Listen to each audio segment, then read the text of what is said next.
Many thanks for choosing us this afternoon. Now, Goldfields Ghana Limited has begun evacuating the Damang Mine site as it prepares to shut down operations. This follows government's decision not to renew the company's mining lease after 30 years of operation. JoyNews checks at Minerals Commission confirmed that the South African mining agent did not meet the necessary requirements for its lease extension. Speaking on PM Express on Thursday, Deputy CEO of the Minerals Commission, Isaac Andrews Tando, rejected claims that government is pursuing an anti-investor agenda in the mining sector. Sure, and but I beg to disagree. Unlike those days when people couldn't access funding, it's a thing of the past. I mean, now we have groups, we have companies in Ghana. I mean, a typical example, BCM had very good Caterpillar financing for their equipment. Engineers and planners signed a $250 million deal with Caterpillar. Another over $100 million deal with Libre. I mean, our local companies are getting there. Rockshore is purchasing equipment worth hundreds of millions of dollars to work in Ghana. So where lies the argument of capital? In any case, there have been a lot of money is actually leaving the country, and that is a concern. Let me give you a typical example. Last year alone, Goldfields with the two mines in Ghana, Tarkwa and Damang, made over $600 million in profit. How much did it stay in the country? Your guess is good as mine. So we've gotten to that point. I think we would take it case by case and analyze the situation. We are not saying we're going to chase all mining companies away. We're not going to do that. We are going to support them to do their work. Let me tell you, after giving the 30-year lease to Goldfields, government even bettered the situation for them by giving them a development agreement. The development agreement actually gave them kind of a waiver on some of their tax liabilities. There were a whole lot of tariffs that were taken off, especially fuel. So while sometimes people are even crying out for fuel prices and other things, these mines were enjoying some sort of tariffs that were being waived because of the type of agreement we had with them. Now, instead of using the profit to develop the Damang mine, they were rather busy buying mines elsewhere, like Osisco in Canada. They bought another mine in Chile. And they can't tell me it's not a profit from Ghana, because it's difficult moving your money out of Australia. So it's one of the places they can actually get the free will to move money around is from our country. And I'm saying we can't continue on that tangent. Mr. Tando further emphasized that government is pushing for greater local participation to ensure the country derives more value from its mineral wealth. There hasn't been a policy for nationalization. Unlike our neighboring countries, Burkina Faso, Mali, that is not the route. However, there is a drive for indigenization of our mineral resources to make sure Ghanaians benefit from our resources, to make sure our infrastructure benefits from our resources. So what we are saying is we support foreign investment, but some of these agreements cannot be in perpetuity. They cannot be forever. I mean, if you've been given a lease for 30 years and you've worked through the 30 years, it cannot be business as usual. We can't say those neo-colonial type of agreement 30 years should continue. Meanwhile, youth in Damang are throwing their support behind the government's decision. Goldfields, a point or the Afasono, and Yadia a between an Juma where Habim. And he said 25 years away, Juma Hanu. Yehu development Papa Biawaha, and yet President Mahama Obama. We cannot continue working with Goldfields in this community if it hadn't been for President Mahama's consolidated agreement that compelled them to construct the Damang-Bogosu road. We will still be using an untarred road. Even now, we don't have a hospital and access to potable water.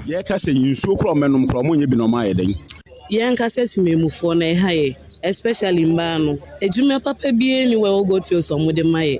They don't offer us any meaningful employment, even though we are qualified. I am a trained excavator operator, but they demand 10 years of experience. If you don't give me the opportunity, how do I gain the experience? But say Jumani by a better show say 10 years experience. As a one family woman, you Jumana miss the experience. Goldfields Abaha for almost 30 years. Fine. You can't say the company has done nothing, but the living conditions of the youth here are still very poor.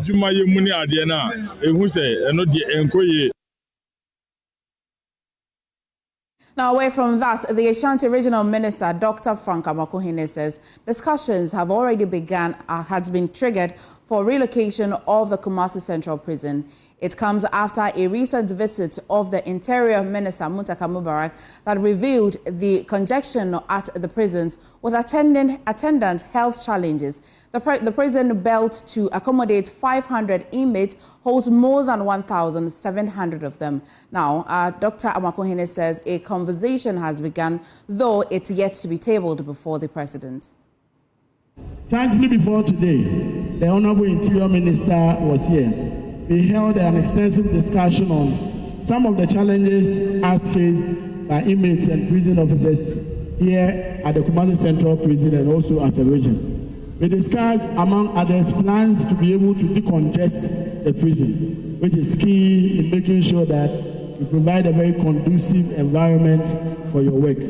Additional things that have come up is a possible relocation of the central prisons so that we can have adequate land space and be able to, as it were, free the city and be able to, as it were, decongest the central prisons.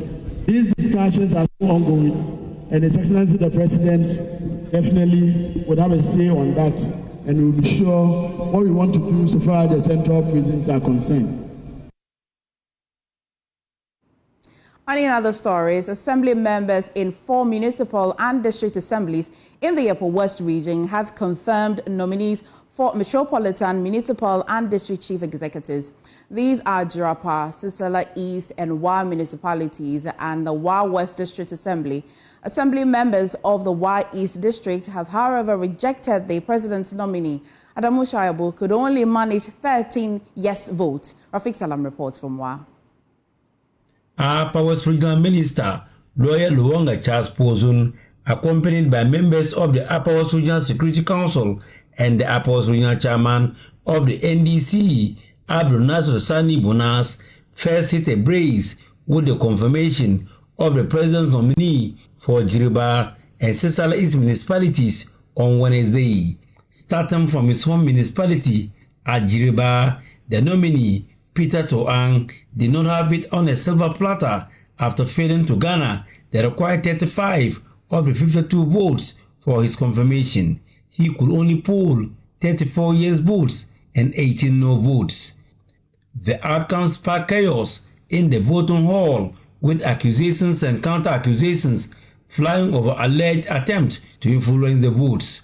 Upper West Regional Minister, Lawyer Luonga Charles Pozun, and Upper West Regional Chairman of the NDC, Chairman Bonas, quickly intervened. A closed-door meeting with members of the assembly calmed the tension, and Lady Lack finally smiled on the 43-year-old teacher. He polled 8 extra votes. Whatever I can do to help in the forward march of Jirapa, I am prepared to do. And my doors are open. Any advice that anyone thinks that will help the development of Jirapa, you are welcome to discuss with me. Atumu, 45-year-old teacher, Adamu Yakubu, polled 30 of the 31 votes at the Sisala East Municipal Assembly. I am going to ensure that we promote the development agenda of our area, economically, politically, socially, and I will need all your support to be able to ensure that this my agenda is able to be carried out. Nominees for the Wa West and Wa Municipal, Richard Wulu and Alaji Nura Isada Wana respectively, both achieve 100% endorsement from their various assemblies. Deputy Apostle General Secretary of the NDC, businessman, won the hearts of the 45-member assembly, and he was overwhelmingly endorsed. It is a renewed commitment to serve our people with diligent, honesty, vision, and I do not take this responsibility lightly. I'm fully aware of the challenges that confront us. I'm ready to work hand in hand with every stakeholder to overcome these challenges. All 40 assembly members at the Warwa's Assembly voted yes for another teacher, Richard Wulu.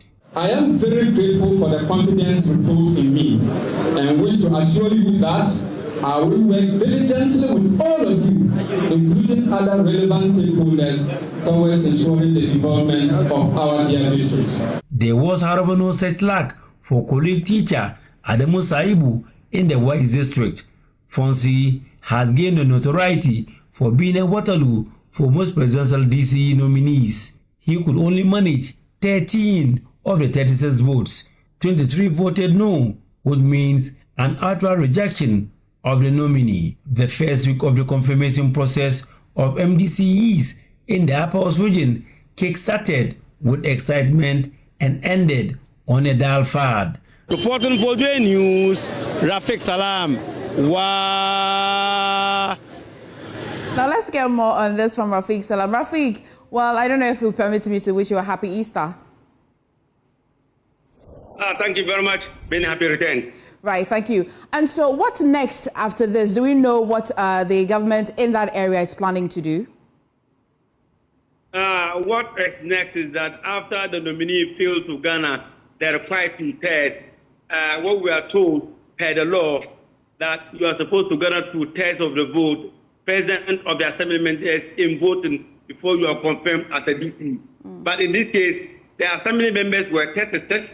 Was only able to garner 13, and then the people who voted no were 23. And he himself even is an assemblyman for the Tosa area, and he himself even voted. So clearly means that he had 13 votes against 23. So what will happen is that the regional minister will communicate this, this issue to the president, and then if the president still wants him, he will renominate him or nominate a new person. So now this is the situation in the West District of the Upper West Region. So they were the only people who were unable to confirm their DCs. And as I rightly said earlier in the report, this is the Waterloo for most presidential DC nominees, because the area is having a lot of there are a lot of tree blocks on this particular area. So any person voted were nominated by any president always go through difficulties before the person is confirmed. But for Mr. Adamu himself personally, does he have any goodwill with the people in the community? Yes, I would say that he has a goodwill with the people of the community. He's a member of the assembly. He's an elected member of the Tosa electoral area. What we are also told, or what we are hearing from the people, is that they think that his community is closer to that of the sitting member of parliament, Dr. Jasau, Sedu Corporate Jasau. And so because of that, they think that because they are from one particular area, they think that it wouldn't be good. So they want development to spread to other parts of the community. But if not that, they see him as a good man, they see him as the best who could rally the people around to bring development to the community. Do we know whether or not he's still looking to be renominated, or he must have given up on that wish? He hasn't given up on that. He's only waiting for the president, because it has happened in the past. 4 or 5 years ago, President Ekubado renominated people, some of the nominees here 3-4 times, and they even went through the process, but they were unable to get a nod of the assembly. He is only hoping that President John Dramani Mahama will also ask him, give him another chance to prove his mettle, so that he believes that if he's given another opportunity, he will be able to be confirmed by the 36-member assembly in the West. Right. Thank you so much, Rafiq. Now, away from, well, we'll still stay in Wa, where a High Court judge, Justice Alhaji Yusuf Asibe, is worried about the limited time allotted for the trial of indictable offences, saying it has placed a huge burden on the shoulders of all stakeholders in the justice delivery system to ensure its ultimate success. Another report from Rafiq.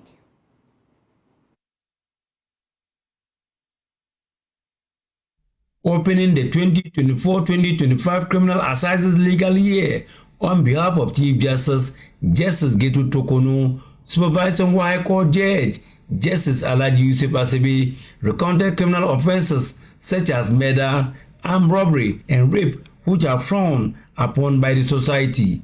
He posited that in the past, offenders of these heinous crimes were not even granted bail until the final disposal of their cases. Justice Alhaji Yusuf Asibi noted that based on the constitutional provision that a person is presumed innocent until proven guilty, coupled with a backlog of indictable offences, that the Chief Justice has rekindled the criminal assizes or session to deal with the aforementioned issues. He stated that the limited time allotted for the session has placed a huge burden on the shoulders of the major stakeholders to ensure its success. Per the guidelines, once trial commences in a case, it should be heard on a day-by-day basis. The guidelines say that the maximum period for the trial of a case from commencement to judgment should not be more than 1 month. This means that there is a huge tax on the shoulders of all stakeholders, i.e. the police, the attorney general, the judge and the court, our jurors, lawyers, prison officers, etc., to ensure the ultimate success of this year's criminal session. Principal State Attorney at the Upper House Office of the Attorney General and Minister of Justice, Lawyer Saeed Abdul Shakur, whilst pledging the commitment of his outfit to speedy trials, he urged defense counsels not to use delays as a defense. No, we must concede that most of these cases delay as a result of the defense counsel, some of them not willing to come to court or not really eager to go through with the trial. But I'm saying that justice delivery is a shared responsibility. If all of us are ready to move on, I know the tax on me now will be too difficult because then we are in court every day on these matters.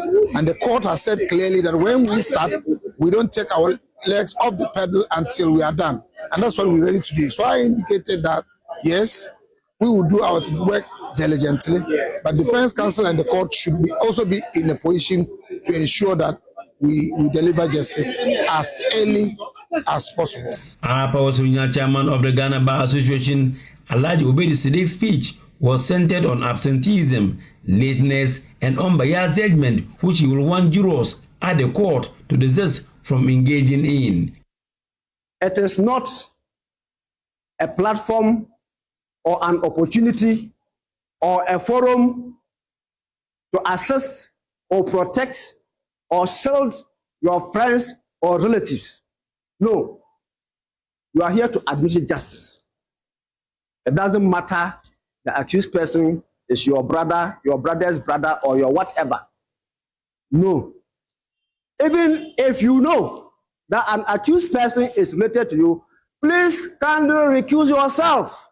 Powers Regional Director of Legal Aid Commission, Lawyer Crispin W. Zieka, used the opportunity to appeal for more lawyers to his outfit to ensure that justice is served to the people. The office of the Legal Aid Commission in the region is understaffed, particularly when it comes to lawyers. The whole region has just only one lawyer, thankfully now with a volunteer lawyer assistant. And so we would pray that all well-meaning persons who are going to be watching and listening to the criminal assizes opening session in the Upper West region make that clarion call on our behalf, that at least an additional lawyer or lawyers be posted to the region to ensure that justice is indeed served to our people. The criminal assizes or session for the legal year 2024-2025 began today. It is expected to last for 3 months. This is where indictable offenses are being tried. Reporting for JoyNews, Rafiq Salam.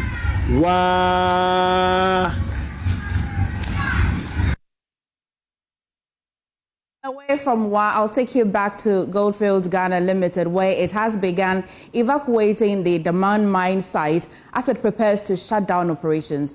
This follows the government's decision not to renew the company's mining lease after 30 years of operation. JoyNews' check at the Minerals Commission confirmed that the South African mining giants did not meet the necessary requirements for its lease extension. Now, I'll take you live to Damang, where our correspondent Nana Esi is on the ground and monitoring the evacuation. Nana, a happy start to you, but what's the situation like on ground?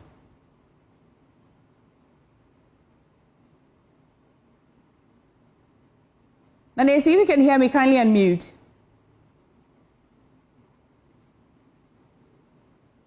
We'll try and connect with Nanesi to bring us an update. Nanesi, if you can hear me, what's the situation like on ground? So coming to Damang this morning was with mixed feelings because I usually come to Damang, but this time around, because of the mine closure and happenings around Goldfields, I've also Goldfields Damang site. So the mine, which is typically a hive of activity, now is resembling a ghost town because there's military presence at the main gates, which construct with a near silent compound, where only a handful of workers I observed idling around and some security personnel. And the local vendors who also depend on the mine's workforce expressed despair that no tracks, no noise, just soldiers, and they actually don't know what to do. Some are even not aware that there's a mine closure because according to them, they are yet to be informed. Others are also saying that they don't understand what is really happening at the mine because now, today, especially, their husbands are home, they are not going to work. You know that in the mine, there's nothing like a holiday. So even though it's a holiday, they have to go to work. Those who are on shift actually have to go to work, but that is not the situation today. So there's a little bit of confusion with some of the residents of Damang today. Well, at least have you seen that the mining workers have already started moving equipment off the site? I couldn't see that one because I was actually denied access into the mine. So I just observed from the main gate and around. So I couldn't see that if they were evacuating some of these things. Do we know how many workers are being affected by this closure? For now, since the mine has not stated how many workers are being affected, we can't really stick our neck out to say that if it's 1,000 workers or if it's 500 workers. You know, already the mine has been actually laying people off. So we can't really say or point that 1,000 workers or 1,500 or 2,500 workers until the mine comes out to say that X number of staff are affected. But we also know that the youth in Damang are quite excited about this decision. Yes, they had a press conference where they stated that there's no hospital or clinic in Damang.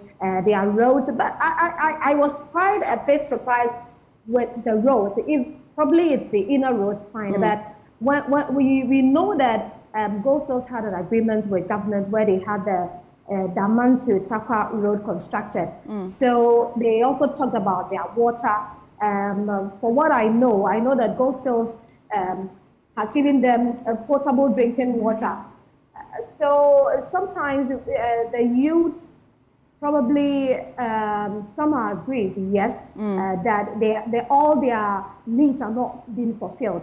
But we also know that when it comes to community relations, Goldfields has a good community relations with ex-host communities. So they have what we call the Damang Mine Consultative Committee meeting, where they meet their stakeholders, that is the assembly members and the chiefs. So every year they are met and then they discuss or plan activities or programs that they will do to help the host communities. So this is that. So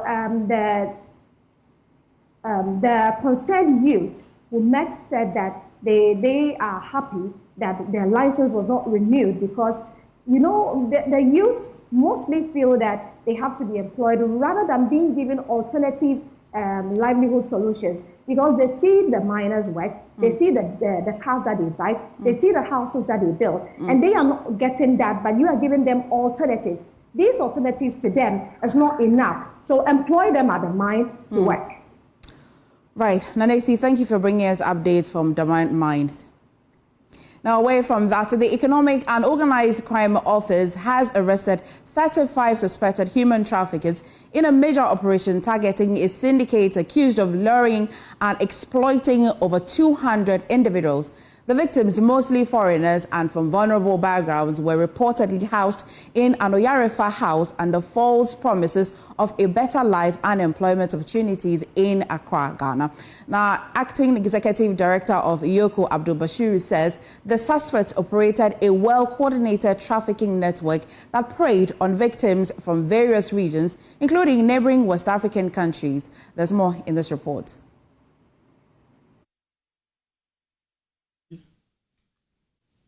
And the operation was successfully, and 219 people were arrested at Kunsak Estates in Oyarefa.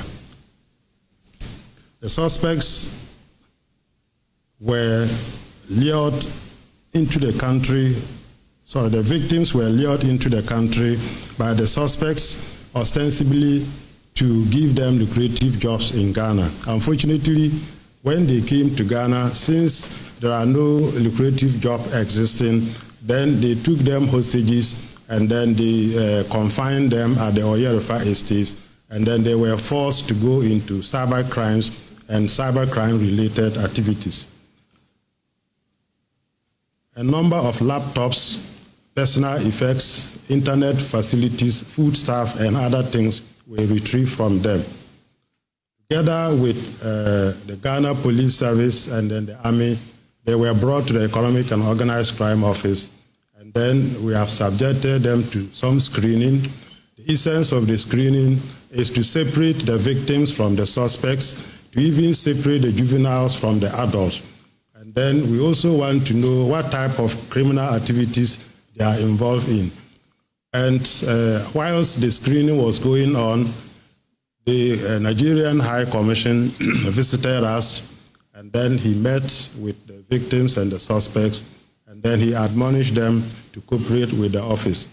At the moment, the screening is still going on, and then we are thinking that come what may, by tomorrow, we should be able to complete with the screening, and then bearing in unforeseen circumstances, it should be possible for us to link or maybe make arrangements to send the victims back to Nigeria to connect with their relatives. I think for purposes of the operation, the planning and everything, our counterpart with the CID, we had met at National Security, we planned together, we executed the exercise together.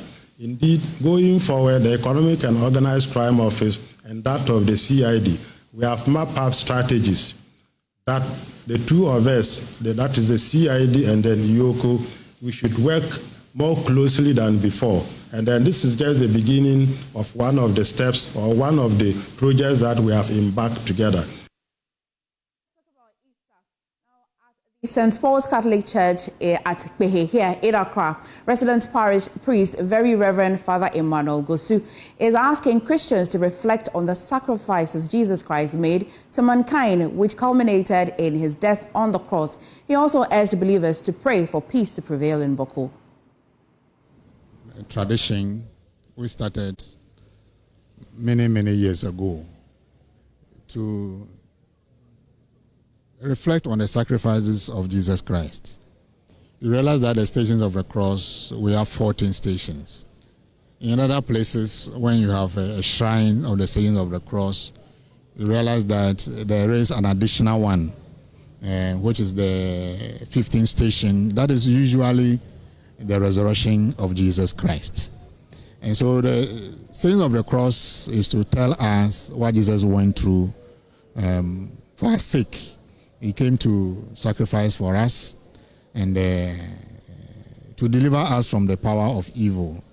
Before the station of the cross, there had been a judgment between Herod and Pilate, And the whole issue started with the Pharisees and the chief priest, the high priest, who brought Jesus to the governor and to the emperor, and that he was inciting people. And he has blasphemed, he has called himself a son of God. And so they felt that he was turning away the hearts of the people from their traditional beliefs. And so they sought to eliminate him. But in fact, Jesus' death was not an accidental death. It was intentional. God intended that I'm going to use my son to save the world. And so all that Jesus went through, by his humble nature, by his sacrificial nature, and above all the love that he shared with the world, brings us to the situation of salvation. But he went through hell for us, for us, and he went through pain, the sins of the cross. He fell 3 times. Somebody must help him to carry the cross, but he never lost hope. At the end of it all, he spoke to God in a very nice words. Meanwhile, the Ghana Police Service says it has deployed officers on roads and within communities to ensure safety during Easter. A statement from the police would be on your screen, which I'll just read to you. Now, the Ghana Police Service wishes to inform the general public that comprehensive security measures have been put in place nationwide to ensure a safe and peaceful 2025 Easter celebration. Officers have been deployed on roads and within communities to provide security for the Easter activities in all regions of the country. And the third one, special security arrangements have also been made within the Kwewu areas to cover the paragliding festival and other scheduled activities. And we urge everyone to be security conscious, remain vigilant, and report any suspicious activities to the police. And the 5, the police administration wishes you a happy Easter. Now, let's take you to Kwewu for what's happening there. Jacqueline and Sumayeba, my colleague, joins us. Hello, Jackie.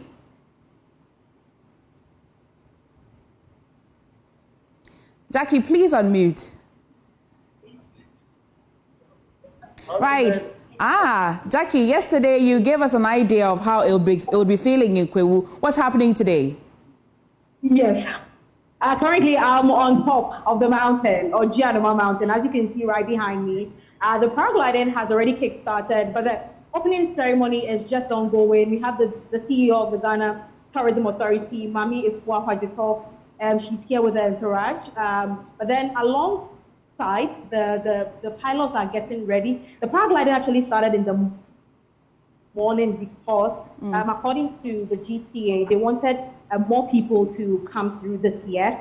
They are hoping to fly roughly about 200 people. As I'm speaking to you right now, we have 20 people who have flown so far. So it's still ongoing right now. Exactly. What's the general attendance? Are people turning up and showing up? Yes, people are up here. Let me just, I want to pan my camera behind for you to have the view.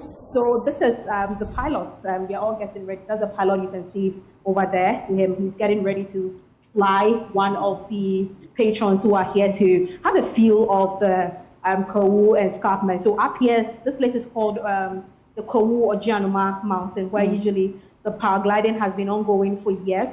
So, as I said earlier, more than 20 people have flown, and according to the GTA, they want to fly more than 200 people by Monday. So the flow here is good. You know, it just started today. So more people would be trooping in during the day. But usually when it comes to the paragliding, the focus more is on the weather. Okay. So usually when the weather is a bit windy and all that, they might pause or halt a bit. So they work with the weather when it comes to the paragliding up here. Will you fly yourself?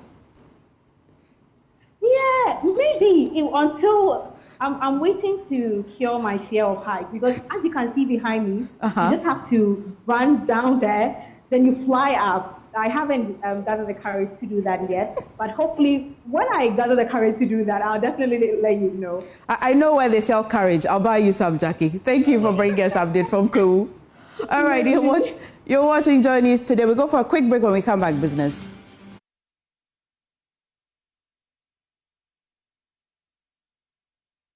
Hi, good afternoon. Welcome to Business. My name is Darryl Kwao. Owners of at least 150 shops in parts of Kumasi have been left stranded after their facilities were locked up by the Ghana Revenue Authority over unpaid taxes.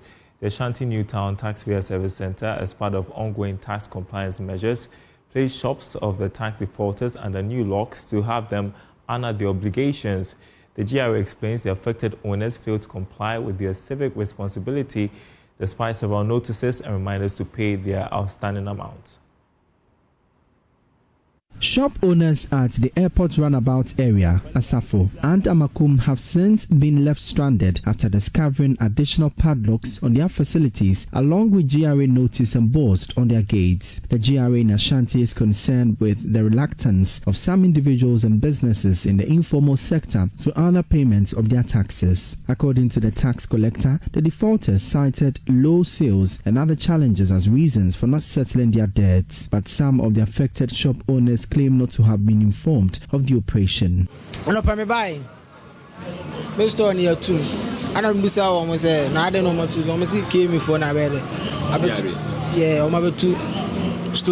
This morning when I came, they've locked up my shop. I asked who did, and I was informed GRA. I don't know why they've locked it. They should have informed us.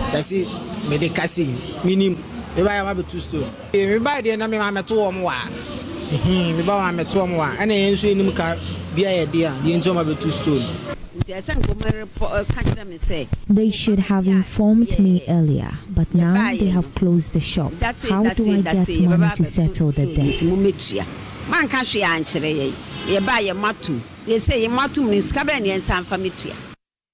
Chief Revenue Officer and Compliance Unit Head at the Ashanti Newtown Taxpayer Service Center, Henry Prince Jan, insists a prior notice was sent to the shop owners before carrying out the exercise. He confirmed that the office has mobilized at least 200,000 cedis after some affected shop owners settled their arrears to have their shops reopened. We've earlier served them invitation letters. There are some who have received invitation letters. They don't come. Others have been served notice of tax due, assessment, notice of assessment, and demand notices. So to go out to tell them today we are come to lock you, no military officer will tell you today I'm come to attack you. So we have to attack them unaware. But this week we've made announcements that they should come and file their return, but we did not inform them that we are coming to lock them. Then this month is the good governance month, where every taxpayer must file his annual returns. But this is the last month. So failure to file by 30th of this month, penalty generates next month. So we are encouraging them to file, make the payments per the quarter. For Joy News, my name is Emmanuel Bratkweku.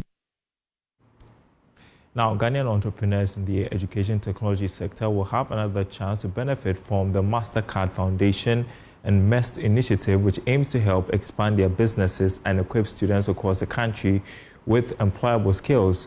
The initiative focuses on addressing barriers to skills learning in Africa. Suraj Shah, Head of Strategy and Thought Leadership at the MasterCard Foundation, spoke with Joy Business following the launch of the second cohort of the EdTech Fellowship in Accra. The MasterCard Foundation and MEST EdTech Fellowship Program supported many young entrepreneurs to scale up in their operations and provided opportunity for learners to have easy access to technology in their various fields. As the partners launched the second edition of the program in Accra, it is expected that more entrepreneurs providing technological solutions to various educational facilities will take advantage to open up their businesses. Head of Strategy and Thought Leadership at the MasterCard Foundation Center for Innovative Teaching and Learning explains how a little help in terms of financial, business development, connection to the government, looking at the actual technology solution and seeing if it makes learning happen. Some of the support is helping these companies grow bigger, increase their portfolio, increase their ability and internal resourcing to reach even more and more learners. And as they do that, they kind of find out the new barriers that maybe learners have, come back with those to us, what we do as our partners, MEST, for example, in Ghana, the Ministry of Education, GES, we look at those barriers and we look at what else can we do to make sure that it is seamless adoption across. Speaking on behalf of the Education Minister, Technical Advisor for the Minister for Education, Professor George Drew, applauded the initiative and expressed government's commitment to make the second cohort a success. I wish to assure MEST that the Ministry of Education will continue to support initiatives that seek to promote EdTech in Ghanaian schools. Let us remember that the goal is not to use technology for its own sake, but to use it intentionally to empower learners, elevate educators, and enable Ghana's economy to thrive in the digital age. The initiative have been in the forefront to solving some technological skills gap in the country's educational sector. And that's all for business. For now, more news at the top of the hour. Stay tuned. Welcome back and thank you for staying. Our Education Minister has outdoored a 7-member committee to review Ghana's education curricula. The committee is expected to refine the structure around which the country's human resource is trained and prepared for the labor market. Haruna Idrisu is hopeful the work of the committee would make Ghana's educational sector better. Education holds a key to the future success of our country. And if we get it right in education, we'll get it right as a country, not just for purposes of our human capital development, but even how we exploit our natural resources. And therefore, today is the official inauguration of a steering committee tasked with overseeing the review of the kindergarten to primary school curriculum. We at the Ministry of Education are embarking on a bold and forward journey to review and revise curriculum from kindergarten to primary 6. This is not just a mere technical exercise or a routine update. It's a visionary step towards preparing our children for the real world of work. A world that is rapidly evolving and changing, increasing them with their values and ethics. You recall that in one of my public discussions, I had mentioned that a review of the curriculum necessarily must reflect an introduction of ethics and integrity, so that when they are growing up, you have strong training in terms of what is right, what is wrong, and for them to learn not to want to abuse state resources or public resources tomorrow, and not to focus on their individual self, but to work for the good of our society. Now, the Ghana Police Service, in collaboration with the Narcotics Control Commission and other stakeholders, has destroyed marijuana and other opiates worth approximately 500,000 Ghana cedis following a court order. This action is part of the country's effort to combat drug abuse and trafficking. Earlier this month, a total of 230 cartons of opiates were also destroyed after it was intercepted at the Tama port. In the northern region, Martina reports the NACOC has vowed to end the illicit trade industry. Stakeholders in the northern region over the years have raised concerns over increased drug use among the youth. There have been various operations in recent times to confiscate these drugs.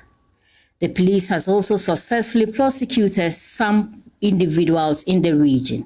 It's on the back of this the Narcotics Control Commission and its ally disposed the drugs at the Balahi landfill site. Speaking to the media after the destruction, Principal Regulatory Officer at the FDA, Mesha Gandal, said the drugs seized were above the required 100 milligrams. Tramadol is tramadol products are supposed to be registered. They're pharmaceutical products. They're supposed to be registered before we issue market authorization. There are grams that are acceptable that you can register, and in Ghana, the acceptable limits are 100 mg and milligrams. And as you can see, observe, we have some as high as 225, 250, and the likes. And these are all unregistered products. Yes, most often than not, these are products that were seized from retailers, not wholesalers. He also talks about the effect of taking opium beyond the required dose. We can always speak to addiction, and then of course, if you take beyond the recommended dosage, the effects are enormous, and it can result in seizures, drowsiness. There are lots, and of course, it depends on the consumer or the user.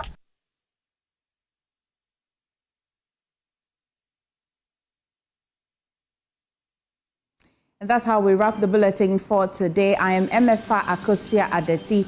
Do enjoy your holidays and a happy Easter to you. For more news, do log on to myjoyonline.com.